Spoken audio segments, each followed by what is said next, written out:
Jose TV Production.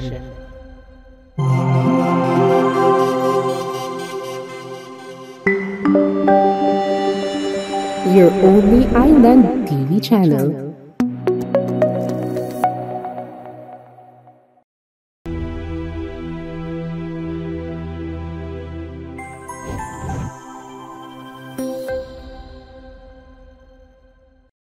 Noong nakaraang Marso, nakilahok ang ating resort sa pagdiriwang ng National Women's Month. Sa pamamagitan ng pagpapakita ng kahalagahan ng karapatan ng mga kababaihan, naganda ng mga iba't ibang aktibidad hinggil sa National Women's Month, ang City Social Welfare and Development Office katuwang ang iba't ibang ahensya ng pamahalaan sa pamumuno ng punong lungsod City Jalia Dorabin Hataman.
At sa episode natin ngayon, ating balikan ang serbisyong inihatid sa 3 barangay ang medical and dental mission. Ang mga misyon sa medical at dental, kongreso para sa mga buntis ay inorganisa sa pakikipagtulungan ng tanggapan ng City Social Welfare and Development na nagpapakita ng isang pinagsamang pagsisikap upang tugunan ang pangangailangan sa kalusugan at itaguyod ang kapakanan ng komunidad. Noong ika-22 ng Marso ay ginanap ang Medical and Dental Mission sa West Terminal ng Aguada Barangay. Tinaluhan ito ng 25 buntis at halos 200 ng kababaihan mula sa iba't ibang barangay, kabilang ang Aguada, Balatanay, Kabunbata, Doña Ramona, Kapayawan, Kumalarang, Lumbang, Maligi, Makiri, Menzi, Riverside, San Rafael, Santa Cruz, Sumagdang, at Tabuk. Maging handa para ligtas, hindi ba? Yan talaga yung natin, is goal na tayo pag mabuntis, lahat ba dito buntis? May I see the hands or mga pregnant women? Yung gustong mabuntis, sino? Yung mga menopause, nikupos na. Wala na talaga. Why chance? You just listen. Baka meron kayong kapitbahay na buntis, kapatid, pamilya, ma-share ninyo anong napag-usapan natin dito sa ganitong okasyon. Ayan. Para sa mas malusog na pagbubuntis at mas ligtas na panganganak, number 1, prenatal check-up. Alam mo yung prenatal check-up? Ano ba yon? Magpa-konsulta sa naririnig nyo ba yung tubaw responsable nana? Naririnig nyo yung sa radyo? Sino bang may radyo dito? Why nakikinig ka radyo yan ba? Why? Tubaw responsable nana? And responsable nana, tan prenatal check-up na health center na ita pa rin na ayuda del mga doktor and mga midwives, hindi ba? El mga nana, esta firme informaw na serbisyo medikal ta ofrece el City Health Office kay na de ustedes mga mano ta depende el buen salud de ustedes mga anak. Este mensaje taliba con ustedes el City Health Office y el DXNO Radio Comunidad de Isabela City. Palakpakan! Sabe ba ustedes quién que habla? Sino? Ay, sino? Okay. And this advocacy that I've been doing since 2018, tumatak sa utak ng mga nanay. I tell you, when I was with UP, 2 months ako doon, ito, ginawa nila. And they replicate it na nila lengguwahe. And even in Sulu, kasi USAID yun, nag-sponsor. So, Sulu Province and Tawi-Tawi, ginawa nila and na-translate in different language. Kasi mas konti lang siya, seconds lang ang tumatak sa utak ng mga nanay. So, nasa inyong mga kamay, nakasasalay ang magandang kalusugan ng inyong mga anak. Next is, dapat pala 4 na beses magka-prenatal. What is happening? First trimester, first 3 months, hindi kayo nagpapa-prenatal. Why? Yung first anak, excited, mabuntis, prenatal ka agad. Second anak, nadayunan ba yon? Ayaw na mag-prenatal, nagtago na. Later na lang. Second month, third, mag-anak na lang, amo pa nagpa-prenatal. Matay na yan. Yung maternal death namin ngayon, once ang nag-prenatal, tapos nanganak na. Why record kita yan? Diretso hospital. We are really advocating facility-based delivery, Dapat may birth plan tayo. Pumunta agad sa hospital kung may emergency signs. Mamaya anong ko yung emergency signs. Mga anak, sa tulong ng mga midwife, yun ang sinabi ko kanina, hindi ba? Sa tulong ng mga midwife, nurses, at sa mga doktor sa health center, we are very fortunate. Meron na tayong 4 na birthing clinics, birthing facility dito. Sa East, West, 7 siya. Main health center na to East, West, and North sa Tabuk, Sunrise at saka Campurna. Meron pang isa sa Makirit, Balatanay, yan, sa Masola, and nasa Santa Barbara. Eventually, itatayo na ang Super Health Center ng Island, ng Santa Barbara. Naka-cater siya ng 7 barangays. Next. Ang first check-up talaga is the first. Ayan. Mula pagtigil ng rega hanggang 3 months, yun ang first trimester lang. Kung ikaw yun nagpa-prenatal, kay mahiya daw. Kami nagpapahanap talaga. One of the best practices that the City Health Office is doing is the pregnancy tracking. Hinahanap talaga si buntis. Sabi ko sa barangay health workers, maging marites kayo, chismosa. Dapat alamin sino ang buntis sa barangay ninyo, sa purok ninyo. We are really advocating talagang target natin, purok by purok. Hanapin si buntis. Hindi lang by barangay, purok by purok na talaga. Ina-assign sila, ikaw sa itong purok, ikaw sa another purok. Dapat mula 4 hanggang 6 months, yun ang second visit ninyo. Tapos, pangatlo at pang-apat, 2 beses, mula 7 hanggang 9 months. Ito talaga, please help us. Ito talaga, kinakount yan. Sa Seal of Good Governance, Child Protection for Children, ano pa ba yun, Ma'am Mels? Lahat yan, kinakount si buntis kung ilan nagpa-prenatal. Hindi yan pwede drawing lang namin, ikaw, nung ano ka nagpabuntis, Dito, isulat mo sa record mo. Hindi pwede, hindi makajari biyaon, darling. Mga inda-inda, hindi makajari yan. Dapat, pumupunta talaga tayo. Ma-record yon. Bakit ba tayo magpa-prenatal? Bakit ba? Kasi, para masuri, malaman na matunasan ang mga kondisyon na posibleng magdulot ng panganib sa iyo o kay baby. Gagawin ni midwife, nurse, at doktor ang mga sumusunod. Number 1, kukunin ang inyong health history at susuriin ang inyong katawan. Bakit health history? Dapat meron ba kayong history of hypertension, diabetes? Kasi ito yung dalawang sakit na pagbubuntis na di-develop siya. Pregnancy-induced hypertension. pregnancy-induced diabetes. Itong dalawa. Mag-positive kayo dyan, manganak kayo, forever na kayong diabetic at hypertensive.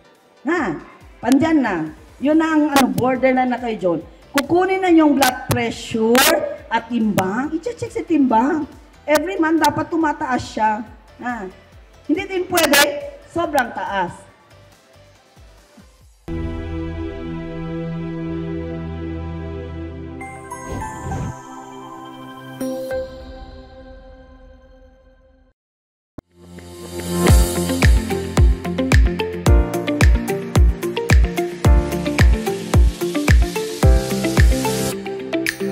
A bouquet of love, forever mine.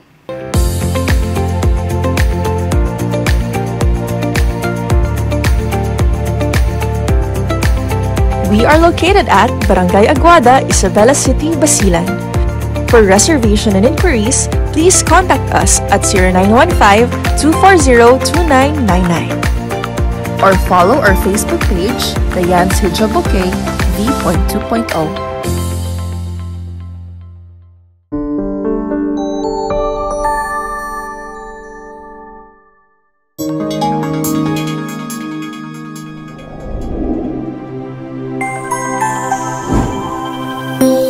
Isa TV Production.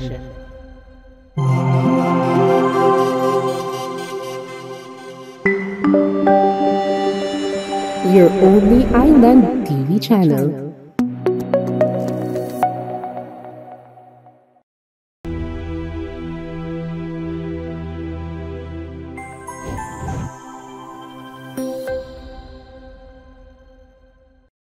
Gagawan ka ng laboratory test. City Health now, meron tayong mega laboratory. Pwede na ipacheck. Kung nakikita ni doktor na maputla, tuod yan, di ka mo yan magkaon mga mga malunggay, mga green leafy, And pagsusuri ng dugo at ihi. Kasi pag buntis, prone tayo magkaroon ng urinary tract infection. Para mapanatiling malusog kayo ni baby, bibigyan kayo ng iron at folic. Libre tuod lang, Hindi yan magbili, libre lang. For 9 months na inumin nyo yon, libre siya. With folic acid. Bakit ang iron? To prepare you kung mga anak, hindi kayo mag-anemi. Ang folic acid, on the first 3 months, ibibigay yon para ma-prevent ang neural defects. Ang development of the brain is in your first 3 months. So, it is very important na prenatal kayo on the first 3 months kasi painumin kayo ng folic acid. Tingnan mo yung ibang lumalabas, bungi, tiko, kasi sabi nyo natumba siya. No, nag-develop siya. Ang folic acid helps you to prevent neural defects. Neural is sa brain, sa mukha. Okay? Babakunahan ka laban sa tetano. Merong tetanus 1, 2, 3, on the afterwards. Pag protected kayo lifetime, pag naka-receive kayo ng 5 tetanus toxoid immunization.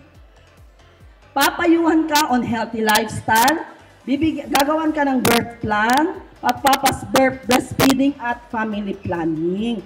Pinag-uusapan na yan as early as now, si nurse at saka sa midwife, pinag-uusapan na yung ganyang klaseng mga usapin, Healthy lifestyle, family planning at saka breastfeeding. Siguro din naka-enroll sa PhilHealth. Sa universal healthcare natin, lahat na ngayon nakapasok na sa PhilHealth, Yun ang ng universal healthcare. Alamin kung saan manganganak, birth plan. Importante talaga, saan manganak? Si Mrs.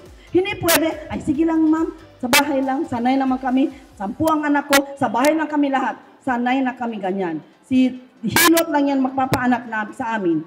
Hindi na ngayon pwede ganyan. Magpapaanak kayo, manganganak kayo sa birthing facility lang, Mga young people, huwag mahiya manganak sa mga facility. Ang iba kasi nahiya, they are not used to that. And magsimulang mag-ipon lang. Dapat may konting pera.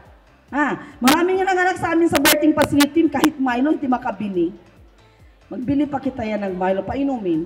Merong isa, Yadesma. Ano ba yung Yadesma sa Tausug yan? Nakuyapan ba? Ano siya?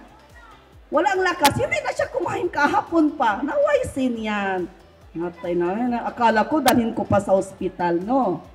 And alamin ang emergency signs. Mamaya pag-usapan natin ang emergency signs para kumilos ka agad. Ay, si buntis. Ayan. Next po. Ayan, ito yung mga emergency signs na pumunta ka agad sa ospital.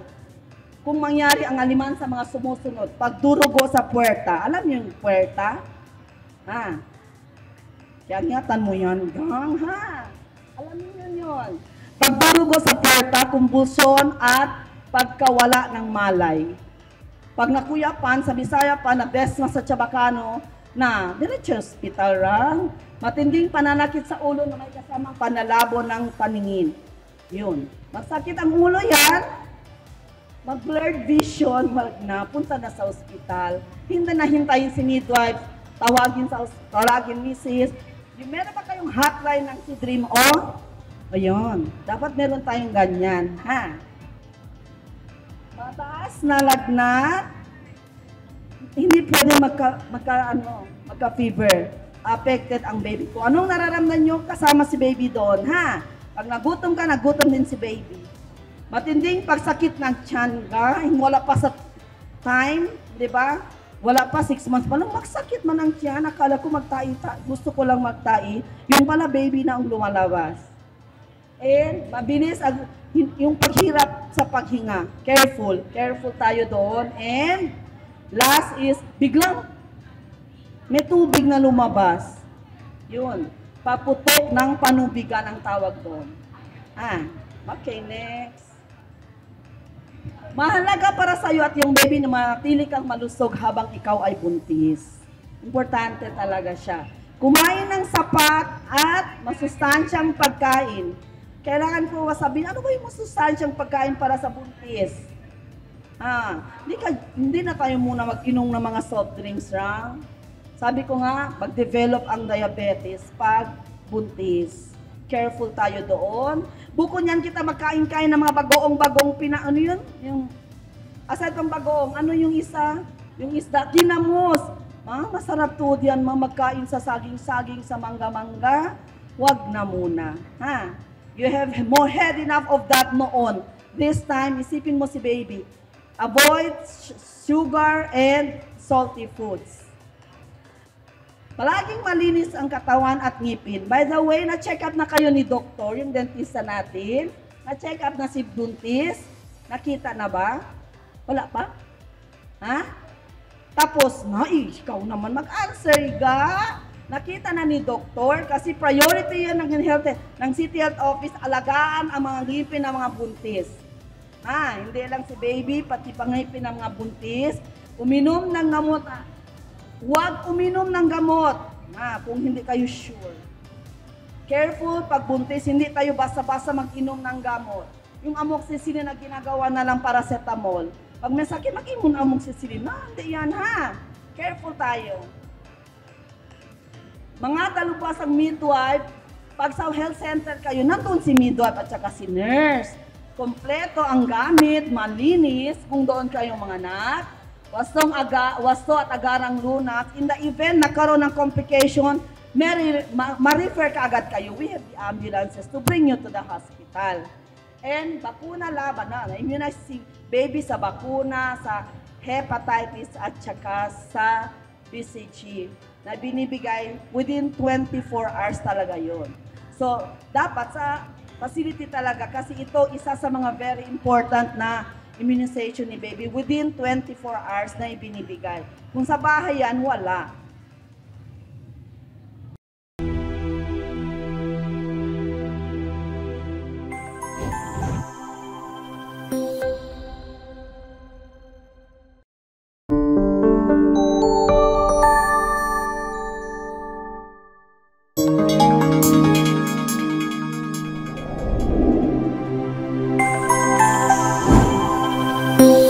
Isa TV Production.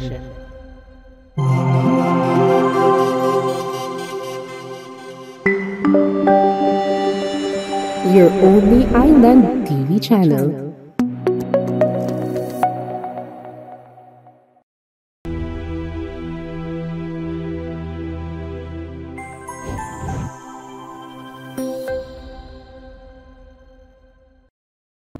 Pumili. Bago mga anak, ayan, pumili at sabihin kung sinong gusto mong makasama.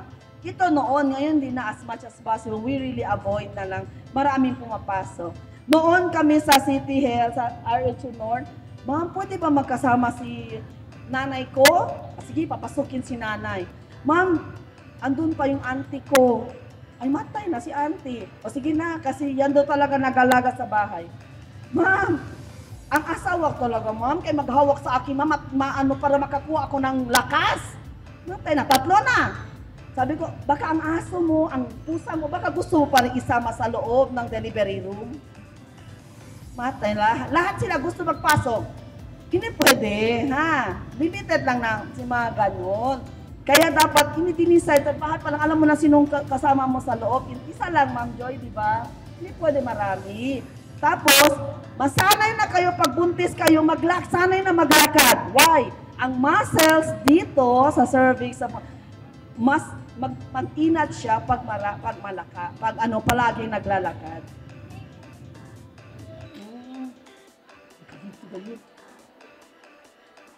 Okay, next. Pagkatapos mga anak, hilingin na ilagay ang mga baby. Ayan, usually sa health center na yon. Nilalagay yung si baby dito sa nanay. Sa loob ng 1 oras, manganganak, hayaang kusang sumuso si baby. Dito papasok si breastfeeding. Alam nyo naman, ang breastfeeding is very important. Pag buntis kayo, inisip nyo na ba, may breastfeed nyo ba si baby o hindi? Alam nyo, ang gatas ng baby is very commercial, yung sa bottle feeding, is very expensive. Meron akong kaibigan, anak niya, Enfalak. Mapalak-palak dyan siya sa pagbili ng gatas. Mapalak-palak dyan siya. Siya, nagbili ng 3 kilo lang bigas, isang lata 2,000. Isang libo lang yun, ubus na. Matay na. Mag-aros caldo na lang kita yan everyday. Hilingin na laging nasa tabi si baby. Important talaga kasama si baby sa tabi mo palagi. Yung warmth ninyo, kasi sanay siya, nasa loob ka siya ng womb mo, paglabas niya dapat nasa tabi mo pa rin siya. Okay? Gatas mo lang ipasuso. Importante talaga ang breastfeeding mula pagkanak hanggang 6 na buwan. Wala kahit tubig, okay na. First 6 months, breastfeeding exclusive talaga tayo. Kung kaya si Mrs., inom ka ng maraming tubig para maraming maglabas ng gatas. Kung anong kinakain mo, yun din ang para kay baby. Pagkatapos mo, sige na, okay na, magkokok na ako, namatay na yan. Coke na si baby magsuso, Exclusive, walang juice, walang vitamins na hindi nireseta ng doktor, walang gatas sa bote. Okay? So, kung ikaw ay nagpapasus, maaaring maantala ang iyong pagbubuntis. Ma'am Joy, exclusive ang papapasus sa 6 na buwan, ang baby ay wala pang 6 na buwan, hindi na pa bumabalik ang regla. In 6 months, hindi siya bumabalik pag nagpapasuso tayo. Okay? Magpa-check up sa loob ng 48 hours. Good thing, pag sa barangay, nalaman ng DHW na meron silang postpartum visit. Importante talaga na may postpartum visit tayo. Kasi hindi natin malaman, baka tumaas ang BP after post-eclampsia, after manganganak, tumataas siya. So careful din tayo doon. And balik lang tayo, magkaroon ng check-up sa loob ng 1 linggo pagkatapos kahit walang kakaibang naramdaman. Ipa-check up lang si Mrs. sa health center. Kung wala kayong okay lang, check up lang Okay, next. Magpa-check up pagkatapos surin ang katawan. Anyway, magpunta naman yan kayo sa health center para magpa-immunize si baby. Alam ng City Health Office sa communities from womb to tomb.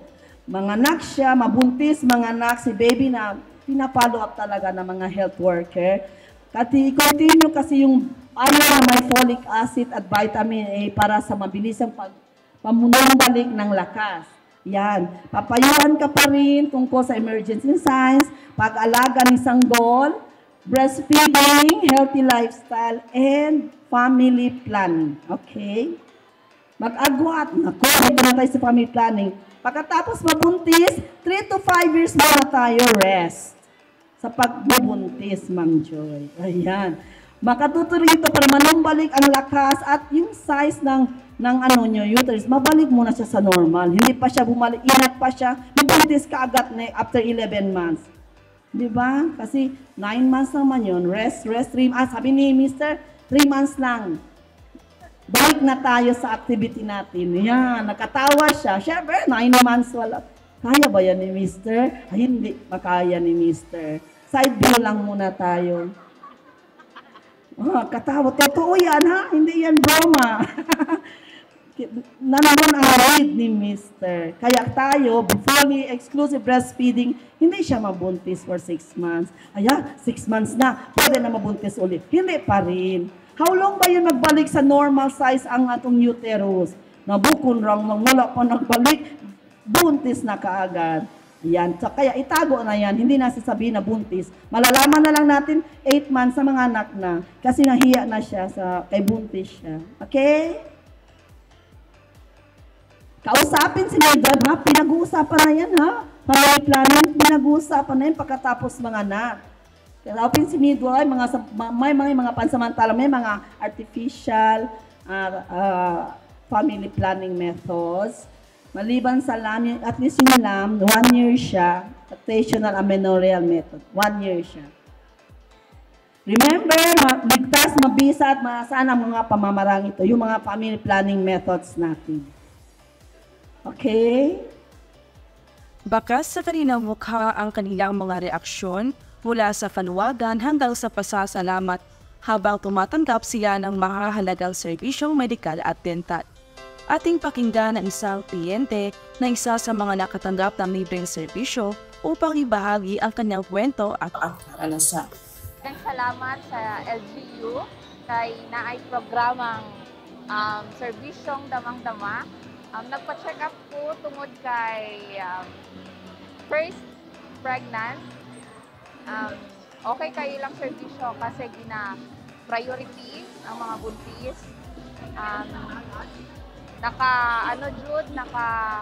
Nakagabay dun sila sa imuha. Then, nakapag-dental ko. Dagan kayo salamat kasi itagaan ko yung mga vitamins, mapakapit para sa baby. Thank you.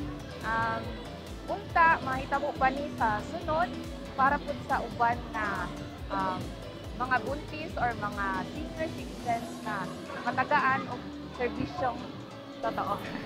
Hindi muna dyan magtatapos ang ating episode dahil next week, sasamahan niyo pa rin ako at ating pag-uusapan ang 2 pang barangay na nakatanggap ng libreng medical at dental mission. Dito lamang yan sa Isa TV, your only island TV channel.